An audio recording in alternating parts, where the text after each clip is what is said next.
Bonjour et bienvenue dans cette présentation des modules de ferraillage pour les 30 ans de Arch.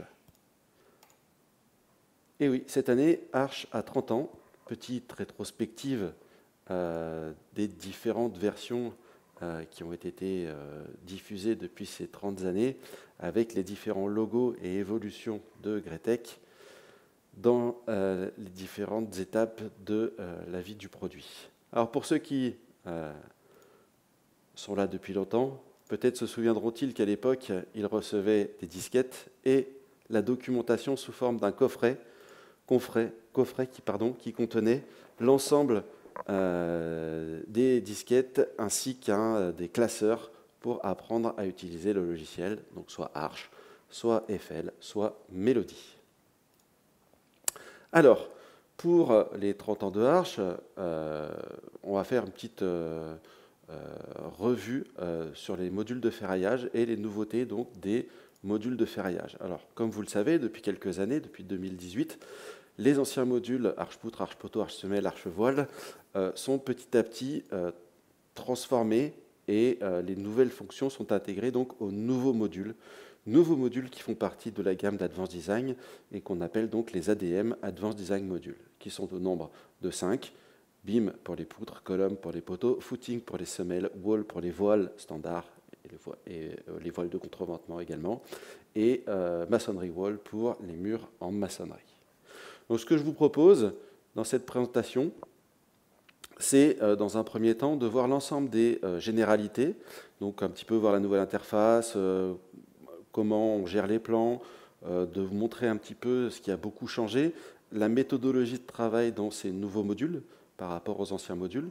Après, on fera un petit focus quand même sur chaque module, sur les 3 plus importants, donc sur le module BIM avec les différentes nouveautés et nouvelles options de ferraillage. Puis on fera exactement la même chose sur le module colonne et sur le module footing. Donc, ce que je vous propose, c'est déjà qu'on passe sur un des modules, simplement pour la partie généralité et pour la partie interface. Donc, je vais switcher sur un module. Donc voilà le module BIM qui vous permet, donc dans sa dernière version actuelle, qui est la 2025.1, ce nouveau module se présente sous cette forme-là. Quand vous lancez le logiciel, par défaut, vous tombez donc sur cette page de garde qui va vous permettre de choisir soit de créer une nouvelle poutre standard ou de créer un corbeau, d'ouvrir une des dernières poutres que vous avez déjà ouvertes avec un visuel et éventuellement de changer la localisation, les normes, etc. Ou de regarder tout ce qui concerne votre licence dans la rubrique « À propos ». Alors là, on ne va pas parler du module poutre en lui-même, on va simplement parler de l'interface.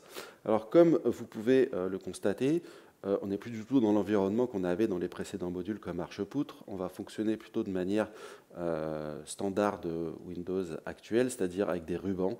Donc vous avez des rubans en partie supérieure qui vont vous permettre en fait de gérer tout ce qui est travée, tout ce qui est modélisation, donc les hypothèses de ferraillage, les hypothèses de calcul, vos cas de charge, etc. Et ensuite de lancer le calcul, etc. Et ensuite, vous avez un onglet résultats qui vous permettra de regarder les résultats du calcul et éventuellement de générer les plans à ce moment-là. Et enfin, vous avez un onglet paramètres qui va vous permettre de régler un certain nombre de choses, et notamment tout ce qui concerne l'affichage de ces éléments-là.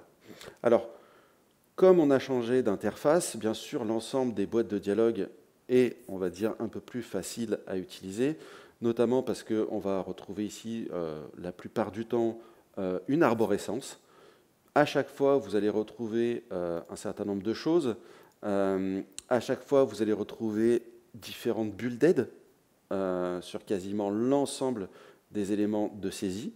Et sur certains types d'éléments, on va pouvoir mettre en place un certain nombre de choses. Et vous voyez que vous avez un petit bouton plus ici qui apparaît pour me permettre d'ajouter ou de supprimer des éléments. Donc au niveau de l'interface, toutes les boîtes de dialogue sont un petit peu de cette manière-là, y compris, voilà, par exemple, pour les hypothèses de ferraillage, on va retrouver ici une arborescence. Donc par rapport aux anciens modules, on a retravaillé et on a redéfini l'ensemble des hypothèses et des résultats pour que ce soit plus facile, plus logique d'utilisation que dans les anciens modules qui était dans une ancienne interface qui ne nous permettait pas de tout faire, et surtout où il y avait eu des ajouts petit à petit en fonction des normes et en fonction des demandes utilisateurs des clients. Autre chose que vous pouvez voir, c'est que par défaut, on a 3 vues. On a une vue en élévation, une vue une coupe, et puis une vue 3D. Voilà, vous avez ici un ViewCube avec laquelle vous pouvez utiliser et tourner autour de l'élément. Et puis cette interface-là, non seulement, bien sûr, j'aurais pu changer la géométrie de ma poutre directement par la rubrique ici, géométrie, mais je vais pouvoir également, simplement, en double-cliquant ici, venir modifier l'ensemble des paramètres géométriques de ma poutre, simplement. Voilà, donc augmenter la taille des appuis, etc. Tout peut se faire de manière très simple graphiquement. C'est beaucoup plus facile d'utilisation. Donc c'est beaucoup plus accessible, on va dire. Qu'est-ce qu'il y a d'autre qui est disponible avec cette vue-là? C'est, alors je vais mettre des dispositions constructives temporairement pour avoir quelque chose. C'est que, voilà, directement sur n'importe quelle vue, vous pouvez sélectionner un des éléments, double-cliquer dessus, et ça vous ouvrira automatiquement la boîte de dialogue qui vous permet de modifier cet acier-là. Contrairement aux anciens modules, on n'est plus obligé de savoir où est-ce qu'on doit aller chercher l'information. Je vais double-cliquer sur, pardon, je vais double-cliquer sur l'acier qui m'intéresse et automatiquement, ça va m'ouvrir la boîte de dialogue correspondante. Si jamais je change, par exemple, et que je vais sur l'acier longitudinal inférieur, quand je vais le sélectionner, vous voyez qu'il devient jaune sur l'ensemble des vues. Donc sur cette vue ici, sur la vue ici, et sur la vue en bas, il devient jaune. Et donc si je prends le premier lit, ben, c'est l'autre élément qui apparaît comme ça. Ça, c'est la première chose qui est beaucoup plus simple à utiliser. Autre chose concernant l'interface que vous retrouverez dans l'ensemble des modules, c'est la gestion des charges et des combinaisons qui a été grandement modifiée. On va retrouver un petit peu dans tous les modules ce qu'on avait avant dans Archpoutre, à savoir la possibilité donc, de générer un ou plusieurs cas de charge. Donc là, on va un petit peu plus loin, puisque on va pouvoir rentrer beaucoup de familles de cas de charge, mais surtout maintenant, on va pouvoir rentrer directement des enveloppes qu'il utilisera, qu'il pourra utiliser. Alors souvent, les enveloppes, c'est parce que vous avez quelque chose qui vient d'un autre logiciel de calcul et vous avez déjà une courbe d'enveloppe à l'ELU, ben, vous pouvez l'importer directement dans le module et il ferraillera avec cette courbe d'enveloppe à l'ELU. Dans les autres modules, tels que poteau et semelle, vous allez même carrément faire des imports-exports avec Excel pour importer et exporter les charges de manière simplifiée. Donc ça aussi, ça vous permet d'améliorer un petit peu les choses. Et bien sûr, quand vous aurez des cas de charge, ben, vous pourrez donc du coup générer des combinaisons. Donc là, les combinaisons, ça se gère un petit peu comme dans Advanced Design et comme dans le module Archepoutre, avec la possibilité d'utiliser un générateur détaillé pour être beaucoup plus précis dans les calculs. Quand on fait un calcul, on a également un panneau de résultats qui apparaît ici, que je vais afficher en grand simplement avec un double clic, qui vous permet en fait d'avoir, et ça c'est pareil, vous le retrouverez sur l'ensemble des modules, qui va vous permettre très facilement d'avoir une vue globale de votre calcul sur une poutre à plusieurs travées, un poteau, un voile de contreventement, etc. Avec un code couleur très facile, quand c'est vert, ça fonctionne, ça passe. Quand c'est rouge, c'est qu'il y a un problème, soit un avertissement, soit une attention particulière, soit carrément une erreur parce qu'il n'a pas pu mettre en place les aciers nécessaires, voilà, à cause de la géométrie ou à cause des charges qui ont été mises en place. Mais graphiquement, vous voyez tout de suite qu'il y a quelque chose qui s'est passé et qui ne fonctionne pas sur votre élément. Quand vous avez lancé un calcul, vous voyez que le ferraillage apparaît également directement, que vous pouvez le voir en 3D comme ceci ici. Hop, donc c'est plus facile à regarder et surtout, je n'ai pas besoin de tout le temps, comme sur les anciens modules, d'aller regarder le plan de ferraillage pour travailler. Ici, j'ai directement tout ce qui m'intéresse et si je veux savoir à quoi correspond un acier, par exemple, il suffit que je me mette dessus et j'ai automatiquement une infobulle qui apparaît, qui me donne le diamètre, la quantité, le repère et le type de barre correspondant à l'élément que je veux voir. Donc là, c'est pareil, c'est pour vous permettre de gagner du temps.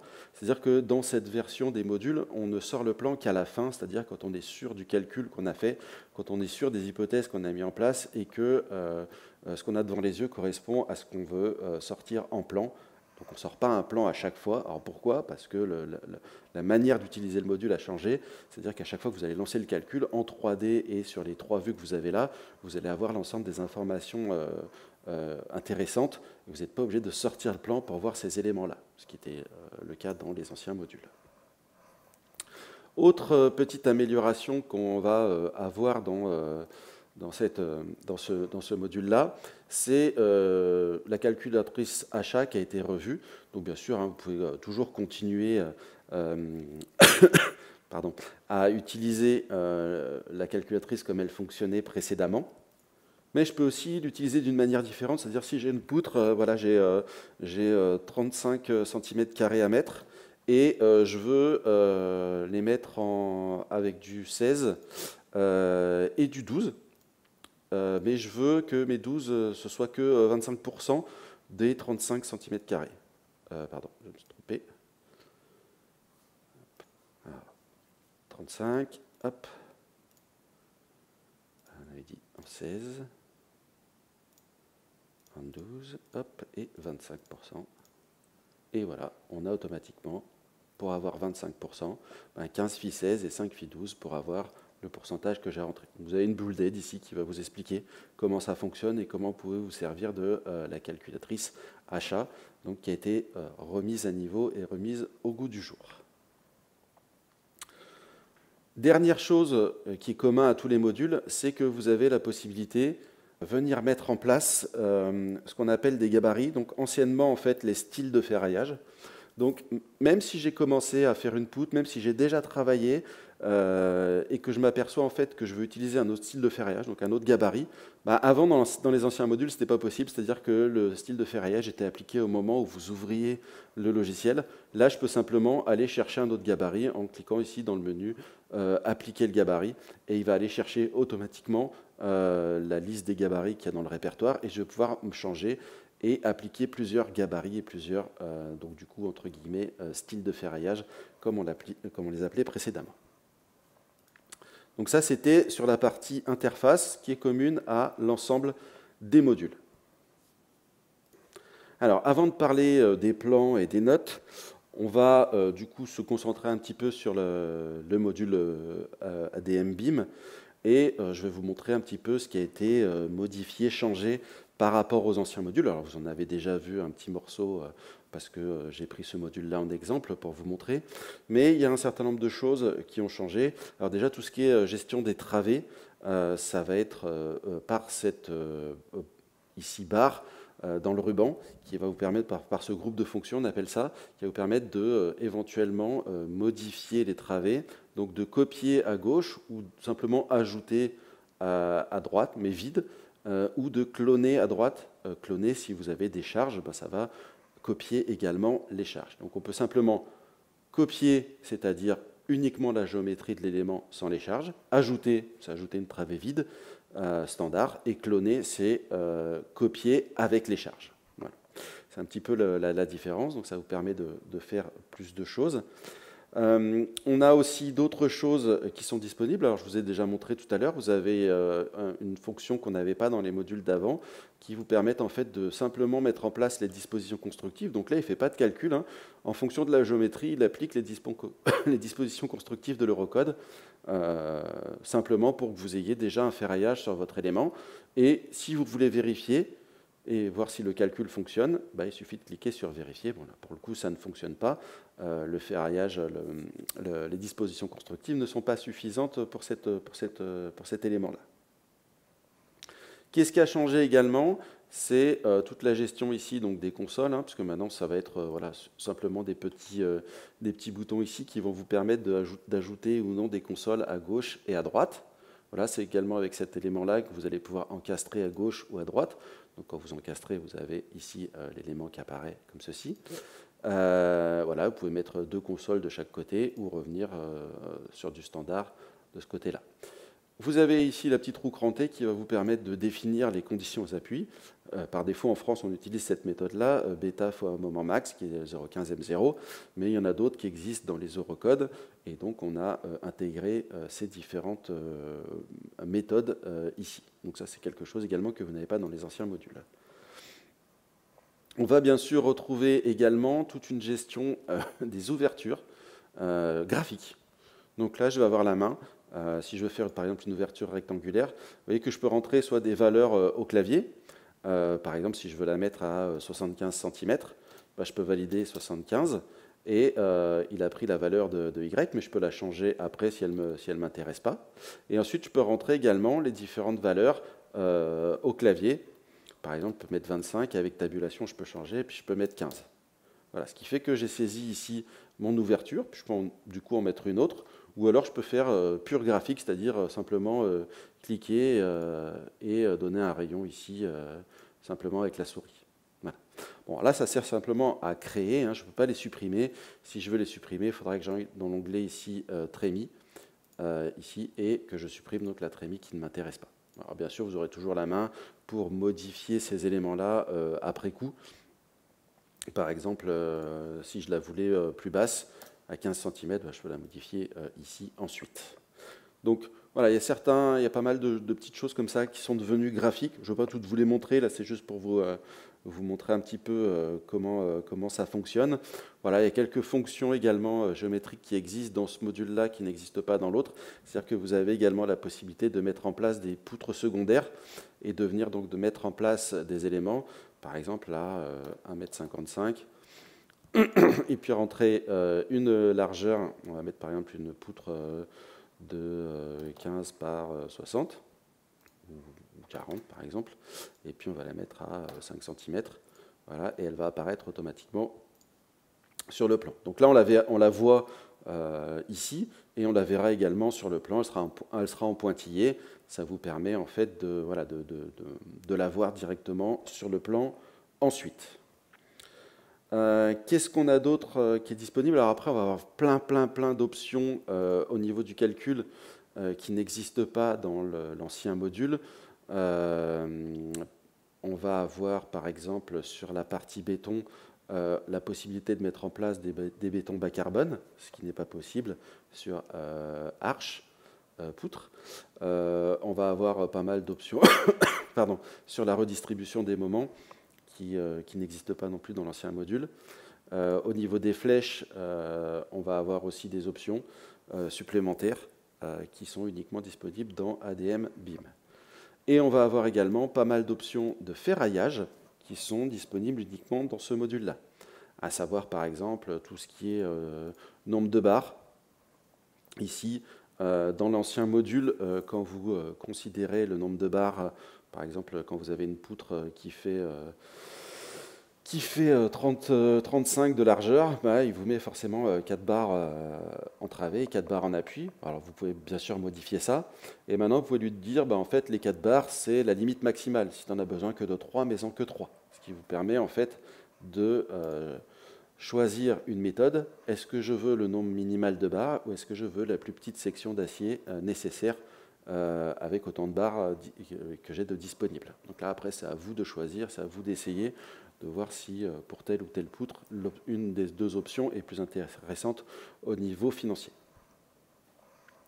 Voilà. Il y a plein d'autres options. Bon, là, je vous montrerai celle-ci parce qu'elle elle est très facile à comprendre, mais il y a pas mal d'autres options qui ne sont disponibles que dans cette version-là, ou des options qu'on a remaniées pour qu'elles soient plus faciles à comprendre, et notamment pour tout ce qui était cadre multiple. Maintenant, vous avez des schémas qui vous expliquent comment il va mettre en place les cadres. Alors avant, c'était un petit peu, on va dire, entre guillemets, nébuleux.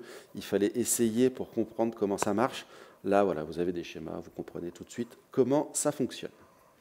Donc voilà pour ce module-là. On va passer sur le module le poteau, pardon, donc colonne. Et puis, bah, du coup, je montrerai un petit peu les plans sur le module colonne. Donc sur le module poteau, bah, on va retrouver la même interface. Hein. Donc là, je ne vais pas m'étendre sur la présentation de l'interface. Qu'est-ce qu'on a qui est disponible maintenant sur ce module-là et qui n'était pas disponible sur l'ancien? On va avoir plusieurs choses, notamment dans tout ce qui est partie géométrie.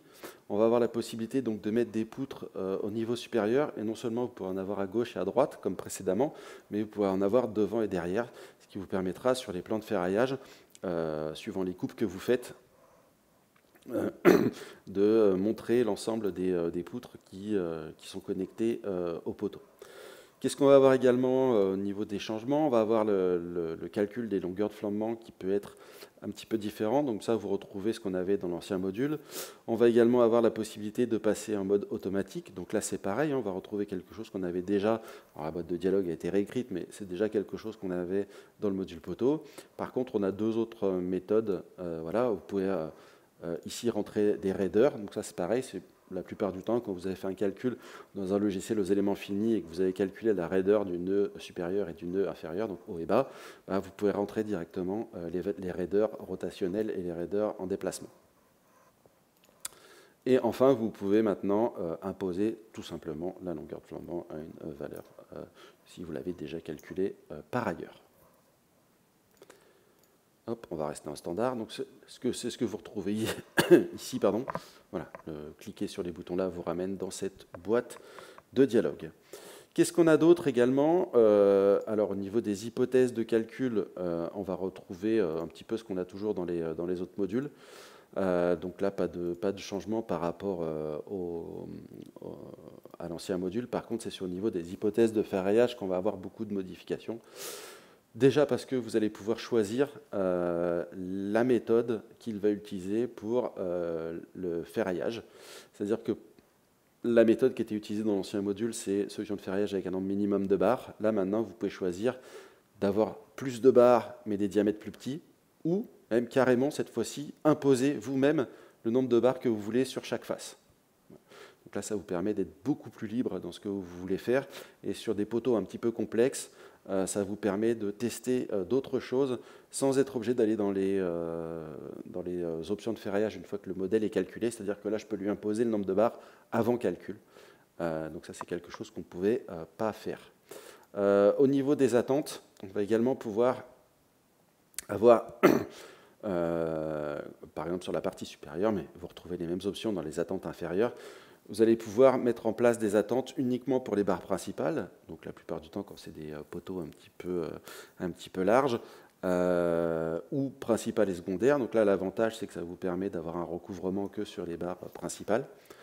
Vous pouvez étendre les barres au lieu de mettre des attentes supplémentaires. Voilà, vous voyez toutes les options qui sont disponibles. On en a beaucoup plus qu'avant et elles sont surtout beaucoup plus compréhensibles puisqu'elles sont beaucoup plus, la description est beaucoup plus détaillée. On retrouve bien sûr l'ensemble des anciennes options, mettre des attentes en L, crosser les aciers, mettre en place des cadres de sécurité, etc. C'est des choses qu'on avait déjà dans l'ancienne version.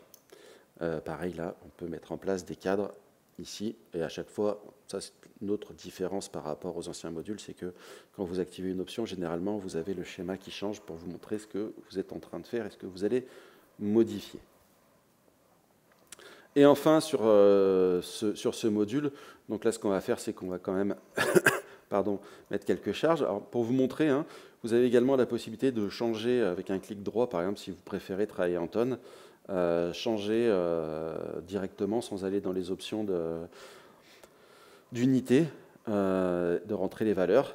Donc là, on va rentrer, je sais pas, quelques valeurs au hasard, on s'en fiche, c'est pas grave, c'est pour l'exemple. Comme ceci, hop, voilà, c'est histoire d'avoir un calcul. Voilà, donc là, il me met en place, bon, là, j'ai un petit peu abusé quand même sur la valeur. Ou alors je mets un poteau plus gros. Voilà. Et ce que je voulais vous montrer justement, ça concerne donc les courbes d'interaction qui sont maintenant beaucoup plus faciles à lire puisque les courbes d'interaction sont maintenant des courbes 3D. Donc vous allez pouvoir regarder ici et voir en 3D avec le petit view cube qui est ici, là, hop, ou avec un raccourci avec la souris. Vous allez pouvoir regarder exactement où vous êtes situé sur la courbe d'interaction. Voilà. Vous avez ici un récapitulatif avec la combinaison qui a généré le cas le plus défavorable, et si c'est vérifié ou non. Et si ce n'est pas vérifié, vous aurez automatiquement non écrit en rouge ou échec. J'avoue que je ne me souviens plus si c'est écrit oui ou non ou échec, mais en tout cas, c'est écrit en rouge pour que ça vous saute aux yeux et que vous le voyez directement. Donc là, ça permet de contrôler quand même beaucoup plus de choses. Alors bien sûr, on va retrouver également, si je veux maintenant avoir le plan de cet élément-là, je vais avoir la possibilité, alors les plans, la gestion est un peu différente. C'est-à-dire si je considère que ce que j'ai mis en place ici me convient, alors par exemple, je pourrais faire une petite modification pour vous montrer. Donc là, par exemple, je vais étendre les barres uniquement principales. Hop, de toute façon, il n'y a que des principales dans ce poteau-là. Et vous allez voir qu'automatiquement, ici, j'ai plus d'attente. Elles ont été simplement prolongées sur la partie supérieure de l'élément. Au niveau des plans, on va avoir ce qu'on appelle des styles de dessin. C'est-à-dire que je vais pouvoir choisir quel type de mise en page je veux prendre pour mon élément. Donc là, par exemple, sur un poteau, on va prendre plutôt en portrait. Je vais appliquer. Alors, bien sûr, vous pouvez vous fabriquer des styles de dessin. Et il suffit ensuite de cliquer donc, sur plan interactif pour qu'il génère le plan.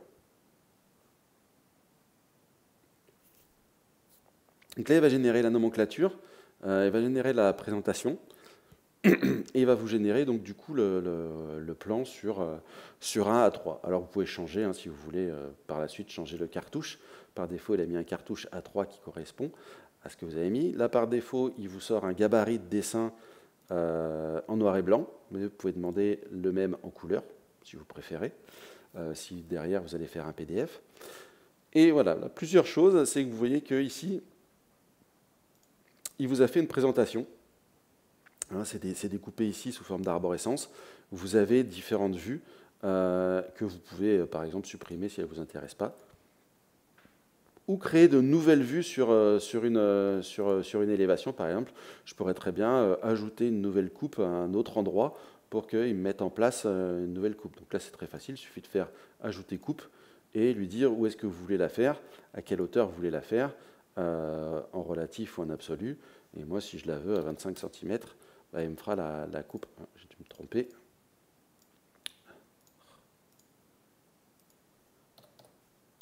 Voilà. Et donc là, il va me faire la coupe, si je me mets sur l'élévation, à 25 cm. Alors, pour qu'elle apparaisse, bien sûr, il faut cocher la case ici pour qu'elle apparaisse sur la vue. Et si je reviens sur la présentation, bah, vous pouvez ici voir que l'élément a été modifié, mais que ma coupe AA n'existe pas. Bah, oui, forcément, tout à l'heure, je l'ai détruit et j'en ai fait une autre. Bah, là, c'est tout simple, hein, il suffit de prendre l'élément et de faire un petit peu comme sur AutoCAD et de mettre en place votre coupe pour qu'elle apparaisse. Donc au niveau de la gestion des plans, on va avoir quelque chose d'un petit peu plus fluide que ce qu'on avait avant. Et on va pouvoir gérer un petit peu toutes les échelles, etc. de manière différente. Vous pourrez également gérer la mise en page de votre plan ici. Donc vous voyez que moi la coupe AA ici, je vais l'agrandir pour qu'il me la mette bien dans le carré ici, puis je vais valider. Mais ça veut dire que vous pouvez changer un petit peu la manière dont il dispose les éléments sur le plan. Ça, c'est quelque chose qu'on ne pouvait pas faire dans les anciens modules, c'est-à-dire déplacer des éléments, etc. Vous avez la possibilité d'ajouter des annotations un petit peu de partout, en cliquant sur le bouton ici Annotation. Vous mettez le texte que vous voulez, donc là par défaut c'est Annotation 1, mais vous pouvez mettre ce que vous voulez, en supprimer, les modifier, etc. etc. Donc là je vais mettre, par exemple, voilà. Et donc là, vous modifiez donc la notation. Donc là on va avoir plusieurs choses qui sont disponibles là-dessus. Et ce qu'il faut savoir, c'est que le format natif de ces plans, c'est directement du DWG. Donc si vous mettez sur une présentation ici, vous allez pouvoir le sauvegarder et l'enregistrement, c'est automatiquement un fichier DWG. Vous voyez ici, il me propose directement d'enregistrer au format DWG. Alors bien sûr, vous pouvez revenir au format DXF. Bien sûr, si vous avez envie, vous pouvez revenir au DXF comme ceci. Voilà, il y a plein de choses à dire sur les plans. Je ne voudrais pas m'éterniser sur cette partie-là, puisque c'est une vidéo, on va dire, d'introduction sur les nouveaux modules. Et ensuite, dernière chose qu'on va avoir pour les plans de ferraillage, donc c'est une nouveauté de la version 2025.1, vous allez avoir la possibilité de générer, alors là, ce ne sera pas possible parce que je n'ai fait qu'un seul poteau dans cet exemple-là, mais si dans mon répertoire j'avais plusieurs poteaux, j'aurais pu générer un carnet de ferraillage. Donc là, c'est une nouvelle option qui vient de sortir. On va dire que c'est un premier jet pour les carnets de ferraillage. Ça vous permet d'avoir l'ensemble des plans en un seul fichier PDF avec une nomenclature commune pour l'ensemble des éléments. Voilà. Donc, à essayer. On attend vos retours pour améliorer éventuellement la fonction. Avant de passer sur le module semelle, sur lequel je passerai assez peu de temps, parce que finalement je vous ai quasiment tout montré sur les 2 modules précédents, je voulais simplement vous montrer ici la partie note de calcul. Donc ici, on va retrouver ici sur la partie paramètres. Voilà. Vous allez choisir le type de note que vous voulez, soit une note, soit une note détaillée avec l'ensemble des calculs que le logiciel a fait, soit une note simplifiée, soit une note synthétique. Donc là, ce sera simplement 2-3 tableaux sur une page A4, soit la note d'erreur. Donc là, par exemple, si on part sur la note détaillée, bah là, vous pouvez décocher en fait les chapitres qui ne vous intéressent pas. Par exemple, voilà, je ne veux pas de maîtrise, je ne veux pas les enveloppes, etc. Donc là, vous choisissez ce que vous voulez. Et vous avez la possibilité soit de générer la note directement, soit simplement de regarder un aperçu. Donc ce qu'on va faire, c'est qu'on va plutôt regarder un aperçu. Donc une fois que c'est terminé, vous affiche donc l'aperçu ici. Donc là, hop, je vous le mets en grand pour que ce soit plus visible. Contrairement, alors bien sûr, vous pouvez changer le cartouche en haut, changer l'adresse, changer le logo, etc. Par rapport à ce qu'on avait précédemment, c'est une note quand même qui est quand même beaucoup plus détaillée. Alors certes, elle est un petit peu plus longue à sortir que la note standard qu'on avait précédemment, mais vous avez ici toutes les formules écrites sous forme de formules. C'est beaucoup plus facile à lire, c'est beaucoup plus facile à justifier, et vous avez beaucoup plus de détails dans les calculs, avec à chaque fois la référence à la norme concernant les différentes formules. Donc, par exemple, pour le calcul ici des dispositions constructives, on va avoir ici la résistance au calcul à compression. Ben, on vous dit que c'est 5,20, 5,23, 5,24, etc. Vous avez l'ensemble des différentes valeurs correspondantes dans l'Eurocode 2 béton. Et puis, quand vous mettez du séisme, que ce soit pour les poutres, pour les poteaux, pour les semelles, pour les voiles, etc., ben, ça vous dira si c'est dans l'Eurocode 2 ou dans l'Eurocode 8, etc. Donc là, c'est quand même beaucoup plus détaillé que ce qu'on avait précédemment, et ça permet de beaucoup mieux comprendre ce qui se passe et quelles sont les méthodes utilisées, et d'avoir les applications numériques des différentes formules. Donc là, c'est vraiment un gros gap par rapport aux anciens modules. Les notes de calcul, c'est vraiment quelque chose qui est vraiment au-dessus. On va passer sur le module semelle. Alors sur le module semelle, alors bien sûr, hormis tout ce que j'ai déjà dit, il y a quelques petites nouveautés qui sont spécifiques aux semelles. Donc déjà, vous allez avoir ici, si vous le désirez, alors ce n'est pas quelque chose qu'on a l'habitude d'utiliser en France, mais vous allez pouvoir générer un profil de sol. Par défaut, voilà, des valeurs qui sont mises en place, sachant que généralement, nous, on ne va pas l'afficher le sol, pour la bonne et simple raison que la plupart du temps, en France, on va venir dans les hypothèses de calcul et on va venir régler la portance, et on va l'imposer, parce que nous, ce qu'on veut rentrer, c'est directement QNet. Donc, voilà. Mais si vous voulez utiliser d'autres méthodes, vous avez ici la possibilité d'utiliser donc des sols multicouches et donc de rentrer la stratigraphie de votre sol avec les différentes valeurs. Attention, dans ce cas-là, ce sera fait avec l'annexe nationale allemande ou l'annexe nationale polonaise qui contiennent des formules pour les sols multicouches, alors que la NFP française ne les contient pas. Donc nous, on va avoir plutôt tendance à utiliser QNet pour ces différents éléments. Pendant qu'on est dans les hypothèses, on y passera après, ce qui est important ici, c'est au niveau de la géométrie. On va avoir des contraintes géométriques pour le prédimensionnement. C'est quelque chose qu'on n'avait pas précédemment avant. Là, vous pouvez bloquer que A. Alors, vous voyez sur la petite image ici, A, c'est la largeur, B, c'est la profondeur, et H, c'est la hauteur. Vous pouvez bloquer soit A, soit B, soit H, soit conserver le ratio A sur B et modifier H. Ou rien faire du tout. Voilà, c'est à vous de rentrer là. Et vous pouvez rentrer des valeurs maxi à ne pas dépasser pour chacune des contraintes géométriques. Alors bien sûr, derrière, vous allez retrouver l'ensemble des boîtes de dialogue que vous aviez précédemment dans l'ancien module, mais voilà, beaucoup plus graphique, beaucoup plus facile à saisir et à comprendre, voilà, beaucoup plus intuitif. Au niveau des hypothèses de calcul, donc pour revenir, on va avoir des choses qui sont un petit peu différentes là-dessus.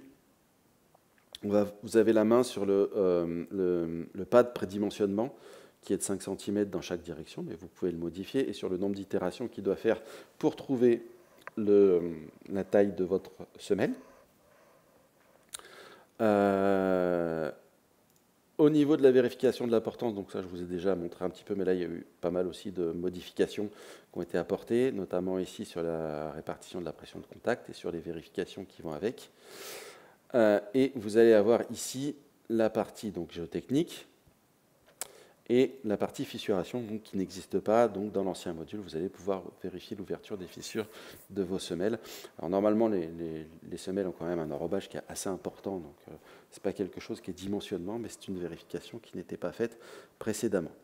Comme je vous l'ai dit, pour le module poteau et pour le module semelle, vous avez également maintenant la gestion des cas de charge et des combinaisons et des charges qui sont un petit peu différentes. Donc là, on va retrouver ce qu'on avait dans le module poutre. Donc je peux rajouter des charges de vent, de neige, etc. Ouais, je peux en rajouter même plusieurs, que je vais pouvoir ici mettre en place dans la rubrique charge. Voilà, donc je peux rajouter différentes charges, par exemple. Voilà. Et ça, vous voyez que vous avez deux boutons pour l'exporter et l'importer de et vers Excel ici. Vous avez également la possibilité donc, de rentrer des charges sur le sol. Et c'est une nouveauté de la version 2025.1. Vous allez pouvoir avoir un sol décalé, donc un niveau de sol décalé, que vous pouvez régler ici, pardon, pas ici, il faut aller dans Profil de sol.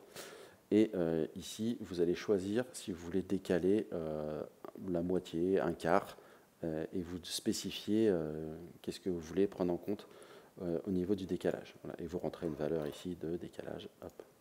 Donc là, on ne le voit pas parce que je n'ai pas demandé l'affichage du sol, donc il faut demander l'affichage des couches de sol ici pour voir la modification, et vous la verrez sur la vue 3D ici. Hop, on la voit un petit peu. Hop. Voilà, avec le sol qui a été mis en place, et avec ce bord qui est ici, qui n'est pas rempli. Et donc du coup, quand vous viendrez mettre en place des charges sur cet élément-là, donc là pareil, hein, vous pouvez changer les unités.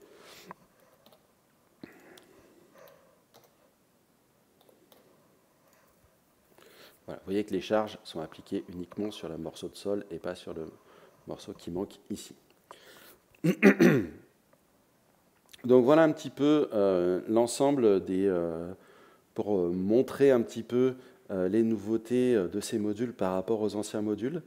Je vous engage, moi, à passer sur ces nouveaux modules si vous utilisez encore les anciens modules, pour la bonne et simple raison que l'ensemble des nouveautés que l'on rajoute, que ce soit au niveau calculatoire ou au niveau des options de ferraillage, se fait uniquement sur les nouveaux modules. Les anciens modules sont pour l'instant, on va dire entre guillemets, en mode maintenance, c'est-à-dire que s'il y a des changements normatifs, on apportera les changements normatifs aux anciens modules, mais si vous avez des demandes d'amélioration, des choses comme ça ne pourra être mis en place que dans les nouveaux modules, puisque c'est ceci que l'on développe activement. Voilà, je vous remercie d'avoir assisté à cette présentation.